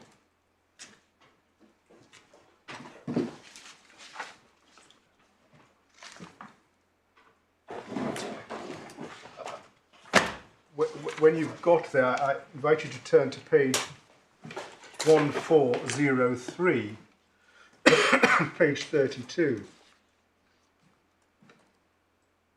Now, the background of this case is not relevant, but just to inform the court of what it is. Essentially, this is a transfer of undertakings case, and that issue was what tortious liabilities transferred. And at this point, judge in the Employment Appeals Tribunal, paragraph 32A, is concerned with the case of Doan, which is a common law case of vicarious liability. And what she does then, this is Judge Stout in the EAT, contrasts that with the Equality Act and identifies an employer incurs primary liability to its employees under sections 39 or 40. That's what I've just taken you to. And then she goes on, missed the next two lines. It seems to me that the employer's liability to its employer under 39 and 40 arises independently of the vicarious liability provisions in section 109. She then deals with the case of Reynolds, which is particularly important in discrimination cases, but I could pass over that. And at the end of the paragraph, starting with the words, his point, insofar as it's relevant to the issues with which I am concerned, is that for direct discrimination, an employer will not incur primary liability, and this is unique to discrimination cases, unless there's an individual who's committed an act of direct discrimination. But then she goes on to say, and this is 3 lines from the end, But Underhill LJ was not saying that the unlawful act of the employer or agent was the source of the employer's primary liability. And she observes it's not even a necessary building block where there's no mental element. Now the point there is what the judge is doing is separating out, we say correctly, the difference between vicarious liability and primary liability. And she picks up the same point at page 1405. About 5 lines down, the same, it seems to me, is true of the employer's primary liability under section 39 and 40 of the Equality Act. Even if vicarious liability under 109 plays a part in constituting that liability in a particular case, the primary liability is still one that the employer owes to the claimant employee. There's a distinction being drawn between primary liability and vicarious liability. And what we say the structure of section 47B does is it carefully demarks primary liability to the employer in 1 and vicarious liability and co-worker primary liability in the 1A and 1B. And just picking up, going back to Wicked Vision, Core Authorities Bundle, page 207.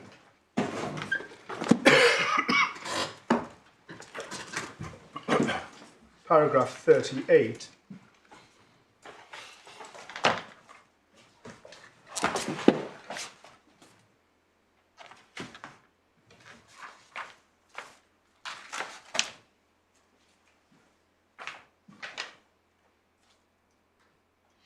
The sentence that reads, in my judgment, what Underhill LJ meant in that sentence was simply that a claimant who had a claim under 103A could not choose to repackage it as a claim under 47B. We say that overstates the position. What in fact is being said is you can't repackage it as a claim under 47B1. Not that you can't repackage it as a claim under 47B generally.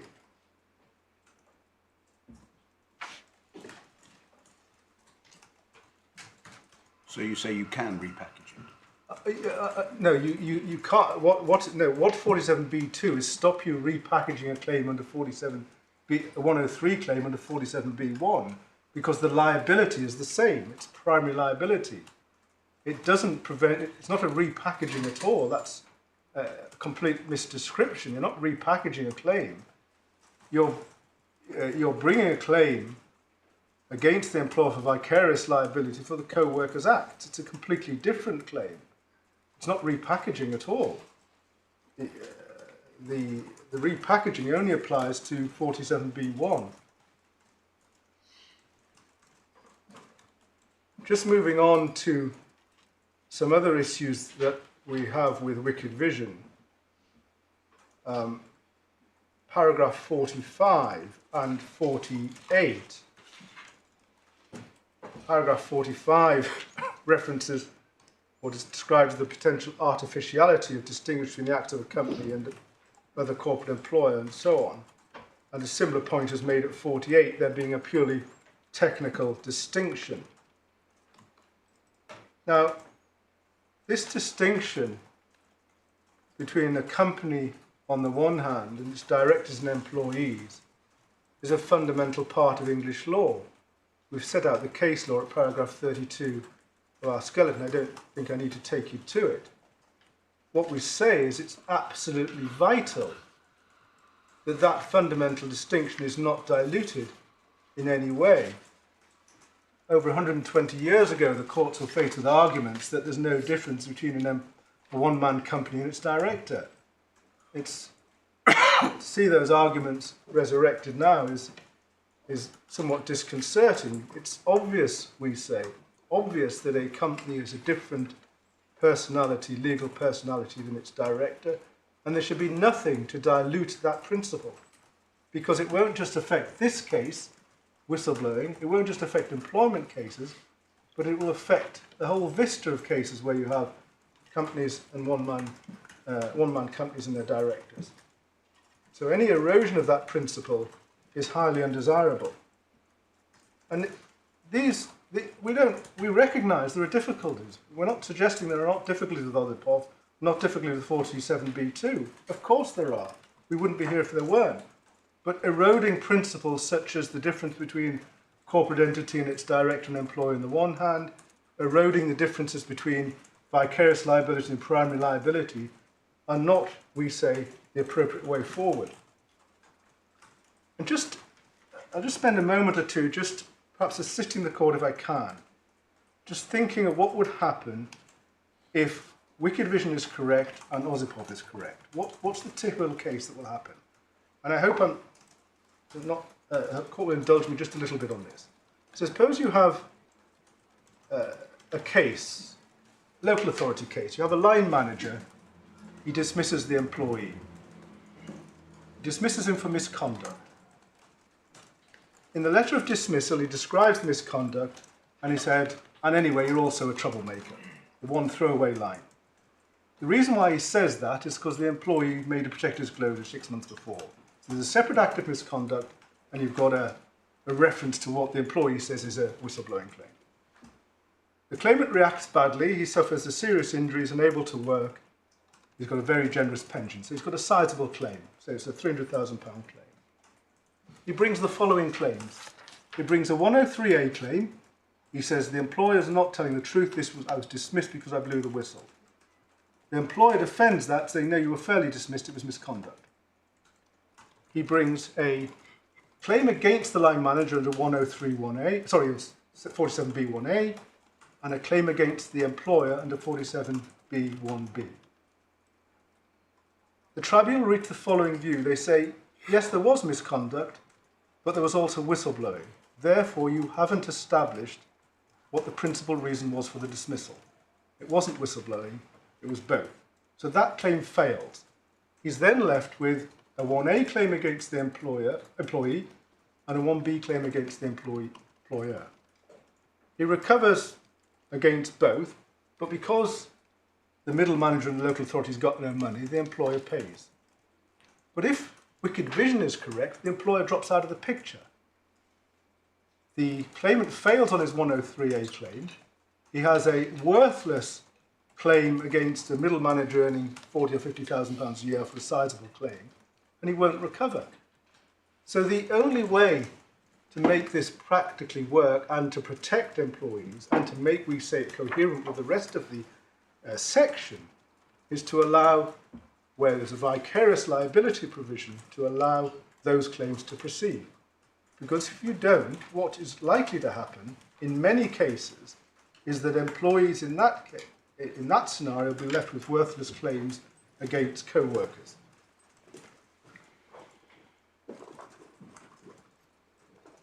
Just finishing off my submissions with a few additional points before Can I just follow that up so that I've understood fully the implications of what you're saying.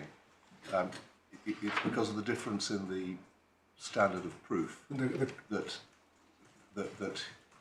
employee would have failed under 103A but succeeded under... It's not, my lord, the standard of proof, it's the causation test. So for one unfair dismissal, forgive me, dismissal, it's sole or principal reason. Yes. If you've got two reasons, you can't say which is the sole or principal. Under section 47B, it's a material influence test. So if the dismissal was materially influenced by the whistleblowing, then you recover. And essentially, that's the only reason why one result would be received under one part and another result under another part. That's why claims under section 47B are attractive. They're not wholly attractive because there's things you don't get. If you bring if you're sacked and you... There are differences. Yeah, but one important difference is this. If you're dismissed and you say it's because I blew the whistle, you want your job back immediately, you can get an interim order from the tribunal to reinstate your pending trial by way of interim relief. And that can only be done with a 103A claim. It can't be done with any other claim, and that's a very valuable right because what it effectively means is you're back on the books being paid, even though you're not at work, for the full distance between the order being made and trial. And similarly with rights to reinstatement and so on. So there are pros and cons with both. So in relation to a question that I asked what seems like a very long time ago now, you identify the case of the person who is dismissed for mixed reasons. Stated. Yeah. Mixed reasons, where the co-worker is not worth pursuing. As an instance whereby somebody who is claims to be a whistleblower would have diminished rights if the decision in Wicked was correct. Yes, that's correct, my lord. Yes, that's correct. There is a real danger, and the danger comes from, I think the scenario I just painted may be useful in this respect, because it's not easy to tell at the outset. In the scenario I gave, the claimant will be saying, I was dismissed for whistleblowing. You see that from the letter. The tribunal, the respondent is saying, no, you were dismissed for misconduct. They're both saying the opposite things. They're both trying to sustain their own reason. And it's only at trial will the tribunal... Until the end. At the end, will the tribunal form a decision, will actually know, yes, it was whistleblowing, or no, it was misconduct, or no, it was either. So if you're gambling then, all the way to trial, when you've got a ready-made 1B claim, which you don't have to gamble with. Just picking up a few other points. When I preface these by saying I accept they're not they're points which are, in a sense, supportive points rather than decisive points, but there are a couple of points which I want to draw attention to. There's some suggestion in the submissions of the employers that you'll never have a Section 47B1 case. Now, we say that's wrong.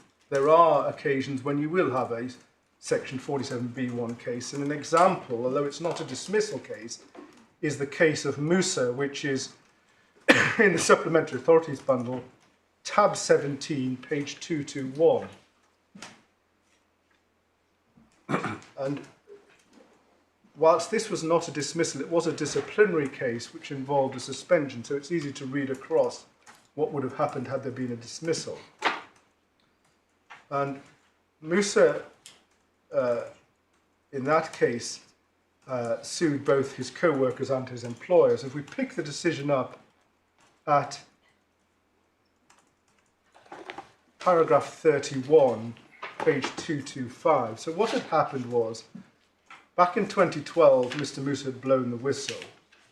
And then in 2018, he was subjected to disciplinary action. So paragraph 31, the tribunal found that there were 9 alleged detriments. One of those includes suspension, but for our purposes, we can read in that supposing there'd been a dismissal as well, but we can come back to that. And then what happened if paragraph 37, this is the Employment Appeals Tribunal, found that First Great Western, that's the employer, but not the individuals, Haynes and White, had subjected the claimant to 9 detriments relied on. In paragraphs 38 to 40, they explain why they made no findings against the 2 individuals, but I invite you to read paragraph 41, in particular the indented paragraphs 72 and 73. First respondent being the employer.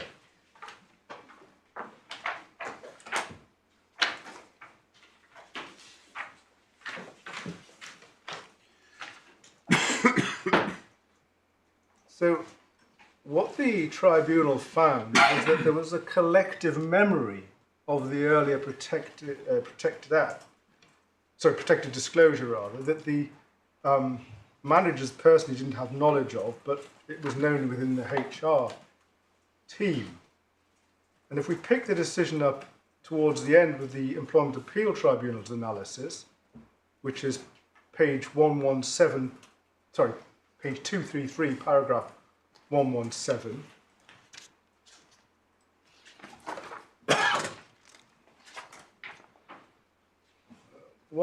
Starts with the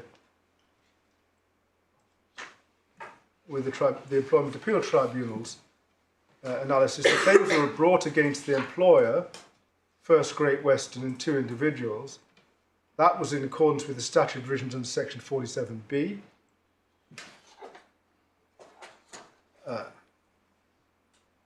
which since 2013 events been brought against the employer and certain individuals, the acts of the employee usually treated as acts of the employer. A claim may also may succeed against the employer but not against the individuals, as happened, or vice versa. And then... So they were all defendants? They were all defendants. The collective memory point was taken up, was addressed at paragraph 120. And that was noted there. And then, if we go on a few pages at paragraph 158, and this is the important part. After the 2013 amendments to 47B, it still remained possible for an employer to be directly liable under 47B1 without vicarious liability. The words of 47B1 were not amended. The amendments made the acts of individual employees actionable, enabling vicarious liability for those acts subject to the reasonable steps defence, but did not abolish direct liability of the employer. And then at 165, just across the column, this is I made straight away this is an obiter observation, but an important one nevertheless.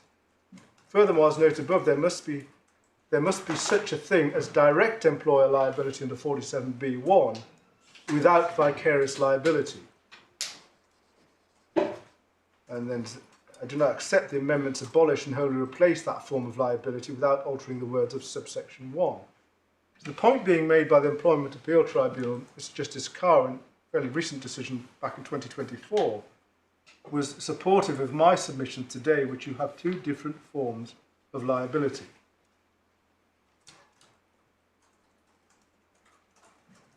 The final case, I won't. I'm not sure if you've got a copy of it. The case I just wanted to mention, just to show how also this may cause issues, is the case of Bamier, which is tab 64. I say hesitantly, given that I'm not sure whether some of you have got that. But I don't need to trouble you too much. Just one particular point in that case is relevant here, because Bamier, it's page 1584, concerned a claim. I'm afraid I stop it. Like I said yesterday, stop at 62. I'm only going to read from the head note, which I can hand down. On the extra bundle. Oh, is it in the extra one? I think we probably. If you've got a spare copy, save me rootling about that. We've got it.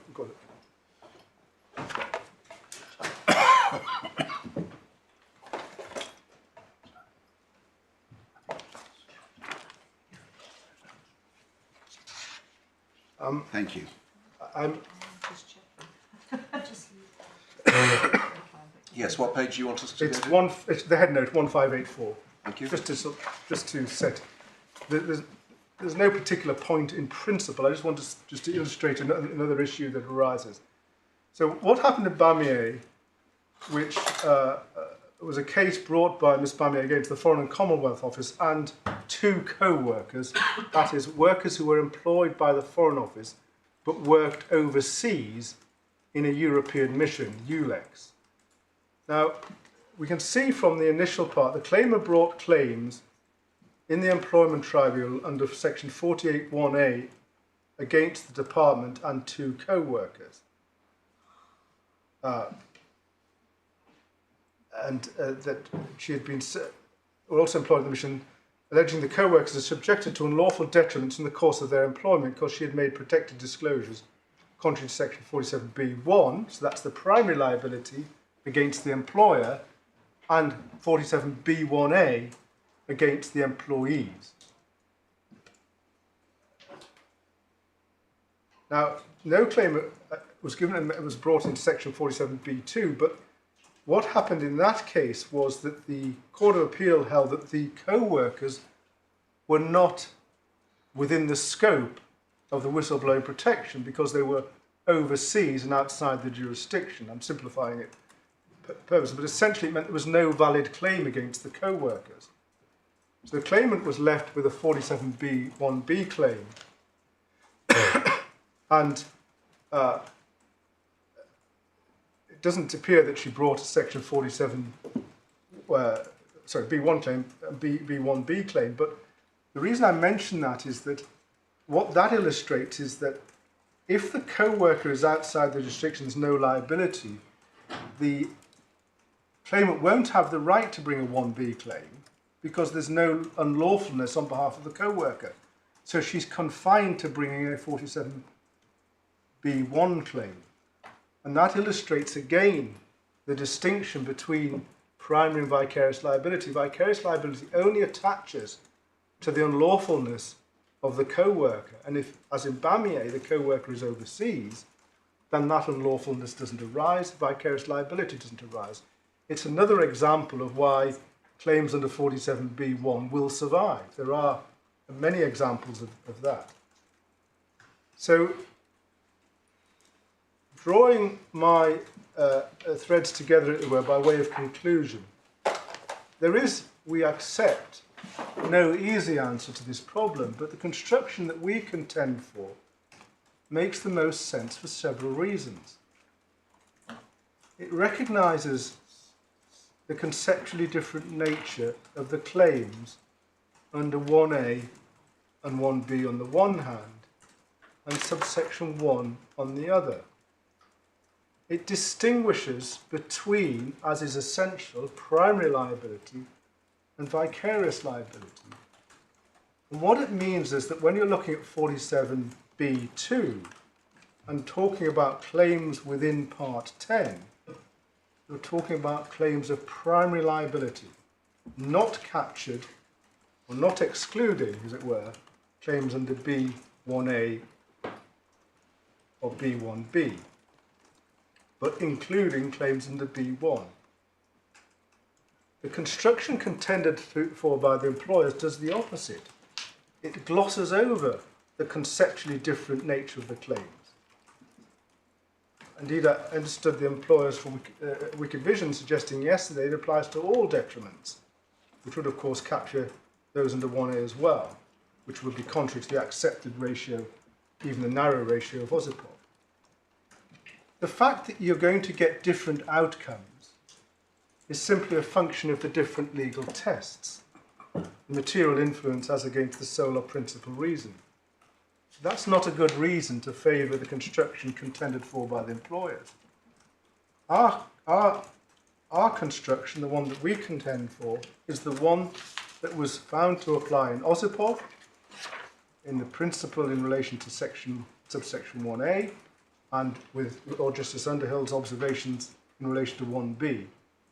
And that's important because 1B is actually simply a natural progression of the findings under 1A, because it's exactly the same issue. It's the primary liability of the employee and the vicarious liability attaching to that.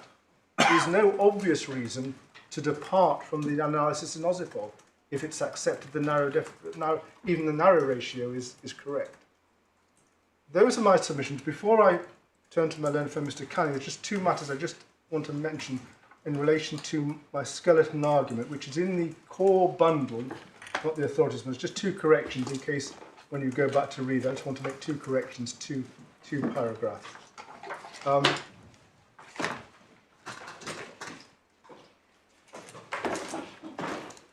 It's page 51 of the bundle,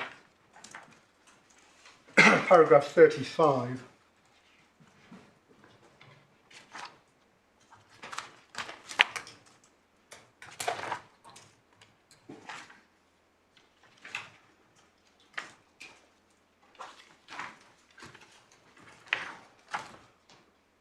You'll see 3 lines down the word vicariously. Could you strike that out? It should just not become liable under 47B1. And under paragraph 36, 4 lines from the bottom, 47, the first 47B2, so where it says unfair dismissal under 47B2 should just be 47B. And on the penultimate line, 47.1b should simply be 47.1, which you want to correct those in case when you're rereading you're slightly confused by what I was saying there. Those are my If submissions. there are only 3 mistakes like that, you've done very well. Could you just give me the third one again? It Mr. was Chappell? the penultimate line, 47B. That should be 1, not 1B. Yeah, That's it. yeah.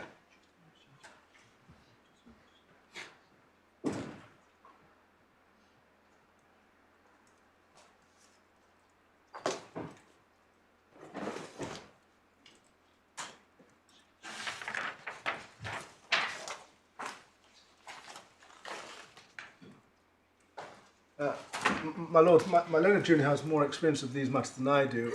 I hesitate to say this, but takes issue with my lord, Lord Justice Coulson's point about joining individual employees. He's has some experience, when he says, in civil litigation, and he says it's extremely common in a classic case of abuse cases, for example, of local authorities, that you won't join the employees, you'll simply bring your claim against the employer on the basis of vicarious liability.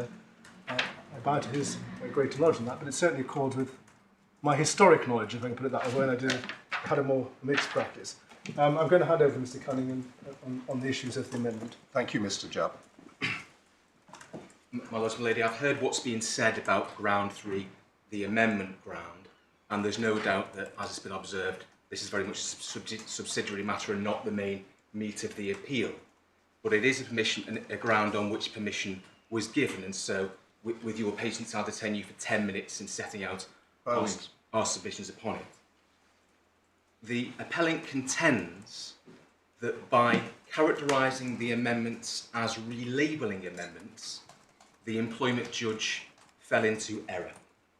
And so the only issue on this ground is whether it was an error of law for the Employment Tribunal and then the Employment Appeals Tribunal to characterise the amendments sought as mere relabelling amendments. And you were taken at the start of Milena's friend's submissions this morning to the amendments which in fact were made, simply adding the 47B claims to already pleaded factual matters.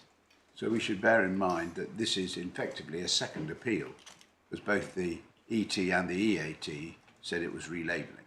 Yes, indeed. My lords, my lady, can I just invite your attention, please, to one case, and that's the case of Abercrombie and Arger Rangemaster, which is found at page 981 of the Supplementary Authorities bundle. That's behind tab 44. 44? Yes.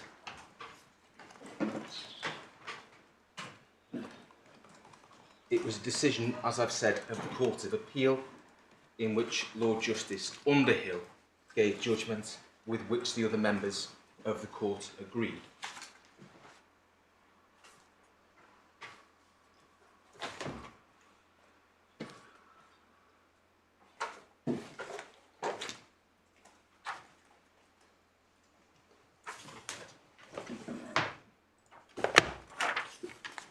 That was a case in which employees brought claims for guarantee payments, which were statutory payments accorded to employees where they were laid off under a particular statutory provision.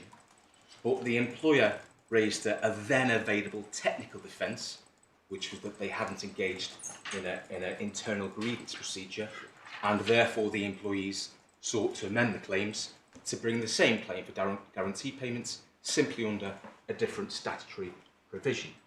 And the relevant part of the Court of Appeal judgment is found on page 1001, please, beginning at paragraph 47, because it's here that Lord Justice Underhill sets out the reasoning from the case, a leading EAT case on amendments of Sal Kent, and then goes on to analyse that on page 1001. And it's here I just wish to dwell for a moment, because the court will see at paragraph 47, the point was being taken by the employers that switching to the new statutory provision was a change of cause of action. And Lord Justice Underhill doubted whether that was the case, but in the middle of paragraph 47 observed that ultimately it did not matter, because the case law was not to the effect that an amendment to substitute a new cause of action was impermissible. And he went on to cite the case of Sal Kent, which was relied upon by the employment judge in this case, and the court will see that Sal Kent essentially invites attention to all of the circumstances, in particular A, the nature of the amendment. And at A, in Sal Kent, Mr. Justice Mummery, as he then was, dichotomises, on the one hand, applications to amend relating to correction of clerical errors or typing errors, or the additional factual details to existing allegations, or the addition or substitution of other labels of facts already pleaded, as against, on the other hand, the amendments where the attempt is to plead, make a new factual allegations which change the basis of the existing claims. And he dichotomises those two categories by suggesting tribunals will have to decide which one it is.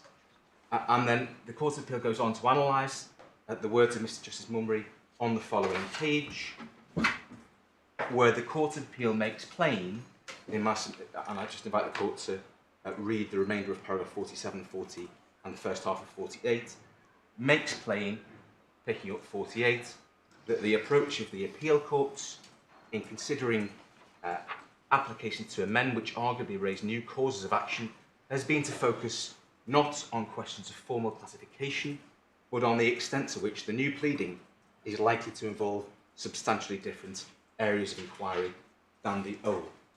So the language of relabelling comes from Sal Kent, where that was given as an example of a more minor amendment, but that has been finessed somewhat or explained by the Court of Appeal in this case, and indeed in other cases, where it said focus on the substance, not the form. The issue is not technically whether a new cause of action has been raised, but what rather, in the language there, whether the amendment would require substantially different areas of inquiry than the old, and in that case, amendments would normally readily be granted. And your submission is, if you look at the amendments that were sought in this case, they fall under that rubric. That's my submission, and although plainly I could develop that, as I've already said what I've said about the meat of the appeal, perhaps it's not necessary to do so. So it's the same or substantially the same facts and matters? Indeed, there are no further facts pleaded at all on the ET1. All of the factual matters raised on the ET1, for example, was a threat to kill made by the chef. Did the manager fail to deal with this? Did the manager fail to respond to the claimant's request for time off when she expressed anguish? All of those matters already arise on the pleaded claim and are relevant to the pre-amendment ET1 because they're relevant to the circumstances in which the claimant came to be dismissed and the reason for that dismissal. And all that the amendment seeks to do is relabel those factual matters also as 47B claims, and for those reasons the judge was certainly not in error and indeed undoubtedly right to describe them as relabelling. My Lord's Milligan, unless I can assist further. Thank you very much, Mr. Canning. Again, the Court is grateful to you, Mr. Jupp, as I'm sure your client will be. Yes, Ms. Johnny. My Lord, we may just need 5 minutes to rearrange ourselves slightly. Well, I wonder, I see that the always inaccurate clock is approaching 1:45. So would it help, because it would enable us to start off by having reminded ourselves of your written presentation before you start. We've obviously read it before, but not for a little while.